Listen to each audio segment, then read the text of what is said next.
বৰষুণ ইমানকৈ কিয় ভাল পোৱা তুমি?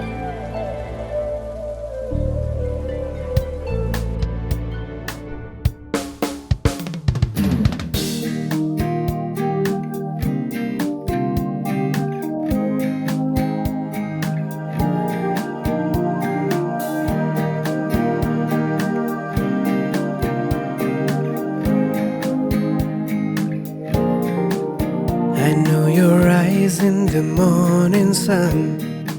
I feel you touch me in the pouring rain.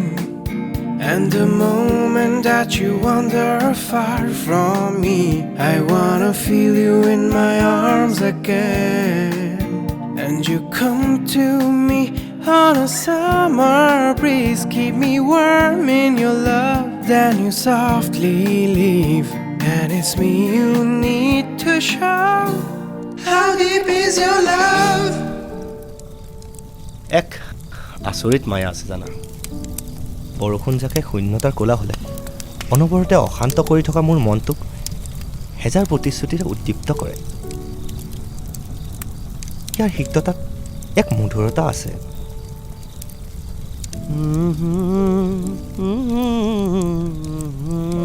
অকল হামিংটোৱে জানা, গানটোও জানা। বৰষা ঋতু ভাল পাওঁ মই।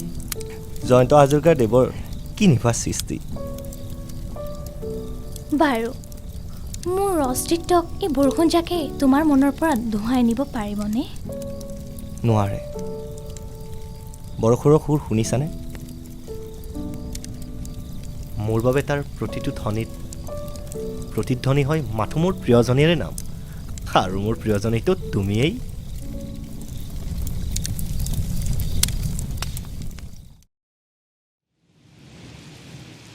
তোমাৰ কথাবোৰ কবিতাৰ দৰে লাগে। কবিতাও লিখা না তুমি? মনত আছেনে এবাৰ জুবিনদাৰ কবিতা শুনি এক সপ্তাহলৈকে তুমি উদাস হৈয়ে আছিলা।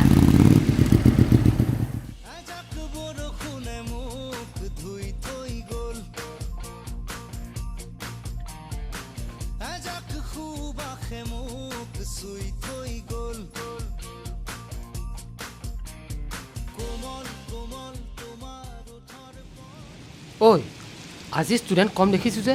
ক্লাছ কৰিয়ে ঘৰলৈ গ'ল চাগে। এনেও বৰষুণ দিছে আৰু সকলোৱেতো আমাৰ দৰে আড্ডা দিবলৈ ৰৈ নাথাকে।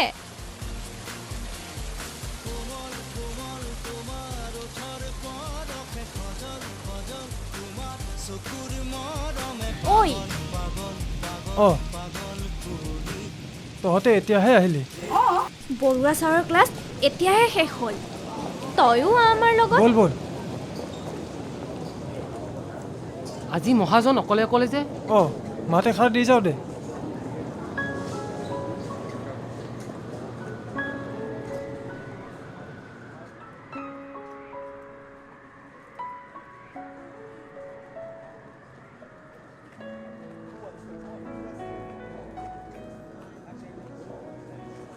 ইমান মন মাৰি বহি আছে যে, কি হ'ল? বে তামাম ট্ৰেজেডিচোন। কবিতাৰ মূৰ্ছনাত মূৰ্ছা গৈছে কবিৰ মন, নে কি কোৱা?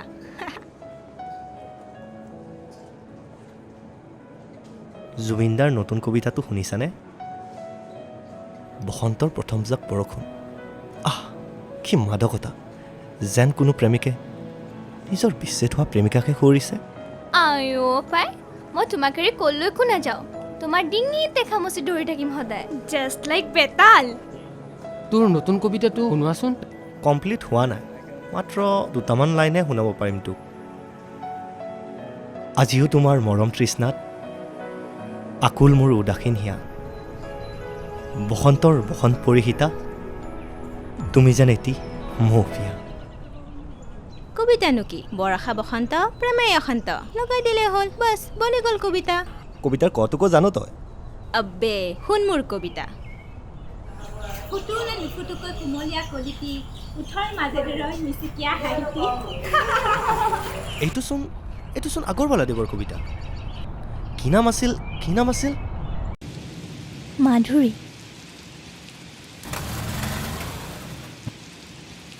চাওনি নেচাওকৈ মৰমৰ দিশটি, দেৱীনে মানৱীয় মাধুৰী ছবিটি। মাধুৰীৰ ধাৰণাটো এতিয়াও মনত পৰেনে?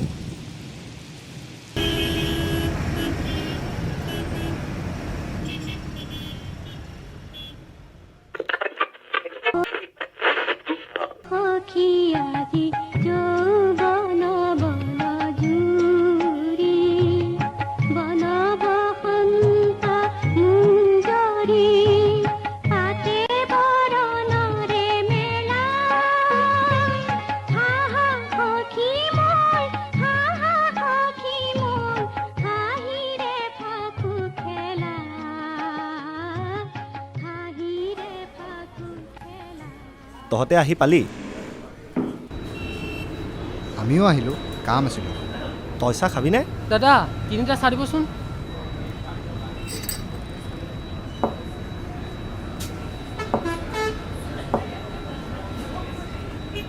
আচ্ছা বাৰু, সকলো অৰ্ধবিকশিত বস্তুৱেই ধুনীয়া হয় জানো?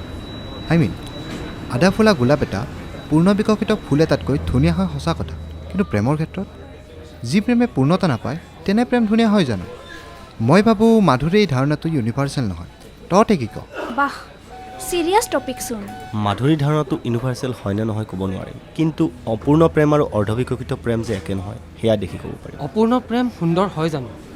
চাৰিওফালে চাচোন, কিমান প্ৰেম, কিমান সম্পৰ্ক চকুৰ আগত ভাগিল, কিমান বিচ্ছেদ দেখিলোঁ, কিমান জান গৈ জানুৱৰ হ'ল, কিমানজনী ডাৰ্লিং গৈ ডাইনী হোৱা দেখিলোঁ, কিন্তু ক'তো সেই সুন্দৰ প্ৰেম দেখা নাপালোঁ। প্ৰেমত পৰি থকালৈ চিটিকণি এটা পৰিব নিদিয়ে যেনেও ব্ৰেকআপৰ পিছত বদনাম গাই ফুৰে। এই কিতাপৰ কথা বাস্তৱত ভাল নালাগে। ঠিকেই কৈছা তুমি। সকলো তেনেকুৱা নহয়। সকলো তেনেকুৱাই দেখিছোঁ, এক্সেপশ্যন আজিলৈকে দেখা নাই। যদি আছে ক'ত আছে? তই যি ধৰণৰ মানুহৰ কথা কৈছ তেনেকুৱা মানুহ বিচাৰি পোৱা সহজ। ইনফেক্ট বিচাৰিবও নালাগে। তেনেকুৱাবোৰে আমাৰ নিজৰ আগত আহি থিয় দিয়ে। নিজৰ দুখৰ কথা আনৰ আগত কৈ সহানুভূতি আদায় কৰা দুৰ্বল মানুহ হয় সিহঁত। তাৰ মাজত এক ধৰণৰ মানুহে কেতিয়াও নিজৰ ব্যক্তিগত অনুভূতি আনৰ আগত কৈ নুফুৰে। সহানুভূতি তেওঁলোকৰ বাবে এটি আৱেগ মাথো। তেনেকুৱা মানুহ তই লগ নোপোৱাটোৱে স্বাভাৱিক। এইবোৰ কথা ক'বলৈ সহজ, কিন্তু প্ৰেক্টিকেল নহয় ভাই। তই ক, যদি তহঁত দুজনে বিয়া নহয় তেতিয়াও তোৰ এই প্ৰেম তোৰ কাৰণে সুন্দৰ হৈ থাকিবনে? বেয়া নালাগিবনে তোৰ? নিজৰ দুখ আনৰ লগত ভগাই পাতল হ'ব নিবিচাৰিবি জানো তই?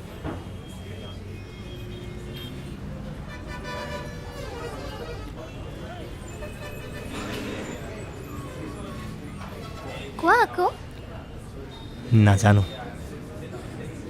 এটা সময় আছিল যেতিয়া এই প্ৰশ্নটোৰ উত্তৰ কল্পনা কৰি বহু নিশা মই উজাগৰে কটাইছিল। কেনেকৈ থাকিম তুমি অবিহনে? কি হ'ব মোৰ? মানুহে বাৰু মোক হাঁহিব নেকি? কেনেকৈ তোমাৰ ওপৰত মিঠা প্ৰতিশোধ ল'ম? প্ৰতিশোধ? মিঠা প্ৰতিশোধ, ঠিক বলীউড ফিল্মৰ দৰে, নাইবা টিপিকেল পাঞ্জাবী পপ মিউজিক ভিডিঅ'ছবোৰৰ দৰে। আৰু এতিয়া? তোমাক ভাল পোৱাটো মোৰ নিজৰ চইচ। এয়া মোৰ কোনো ইনভেষ্টমেণ্ট বা বেপাৰ নহয় যে ইন এক্সচেঞ্জ সিমানেই ভাল পোৱা তুমি মোক উভতাই দিব লাগিব। টু বি অনেষ্ট, তেনেকুৱা প্ৰতিশোধৰ পক্ষপাতিও নহয় মই এতিয়া। চাগে বেছিদিন দুখত ডুবিও নাথাকিম, থকাটো উচিতো নহয়। আচলতে দুয়োটাই অনুচিত। এইটো হয় যে দুখ লাগিব, খঙো উঠিব। আফটাৰ অল মানুহ হয় ভাই, নট এন ইম'চনেলিষ্ট ৰবট। কিন্তু সেই দুখ, খং, প্ৰতিশোধ বা নিচাত ডুবি প্ৰকাশ নকৰোঁ। এই কবিৰ সিং বা দেৱদাসৰ নিচিনা প্ৰেমিকবোৰ চিনেমাতহে ভাল লাগে। বাস্তৱত তেনেকুৱাবোৰ আচলতে দুৰ্বল মানুহৰ চিন। Actually revenge is simply waste of time, waste of efforts and waste of feelings. যদি আমাৰ কাহিনীও আধৰুৱা হৈ যায় তেতিয়া কি কৰিবা? তুমি দুৰ্বল মানুহ নহয়, মই জানো। কিন্তু দুখ, খং এইবোৰৰ পিছতো এটা জীৱন ৰৈ থাকিব। তাত বাৰু মোৰ অস্তিত্ব থাকিবনে? নে এটি নোপোৱাৰ বেদনা হৈয়ে থাকি যাম? নে সময়ৰ লগত মোৰ স্মৃতি মচ খাই যাব তোমাৰ মনৰ পৰা? কাইলৈ কি হ'ব, কি কৰিম সেইটো আজিয়ে কেনেকৈ ক'ম? কোনে জানে কাইলৈ মোৰ লগত কি হয়, জীৱনটো কোন দিশত গতি কৰে? কিন্তু তুমি আঁতৰি যোৱাৰ পিছত ময়ো হয়তো এদিন নিজক লৈ ব্যস্ত হ'ম। সংসাৰৰ যান্ত্ৰিকতাত ময়ো হয়তো চাবি দিয়া পুতলা হৈ ৰ'ম। কিন্তু হয়তো সেই ব্যস্ততাৰ মাজতো মই তোমাৰ বাবে কিছুক্ষণ আছুতীয়াকৈ ৰাখিম। বাপ ৰে, বহুত হ'ল ইম'চনেল অত্যাচাৰ। তাকেই চাওঁ চিগাৰেট এডাল দে। ধেত নাই অ' মিছা নকবি, তোৰ চাৰ্টৰ পকেটত চিগাৰেট আছে আৰু পেণ্টৰ পকেটত লাইটাৰ। চাওঁ দে দে।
হেৰি গৈ আছোঁ ৰ'ব।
কি আচৰিত, অতীতৰ বহু আধৰুৱা অভিলাষে আহি বৰ্তমানক পুৰায়, এক মুহূৰ্তৰ বাবে জীৱনটোক কৈ যায় ৰঙে গুলজাৰ।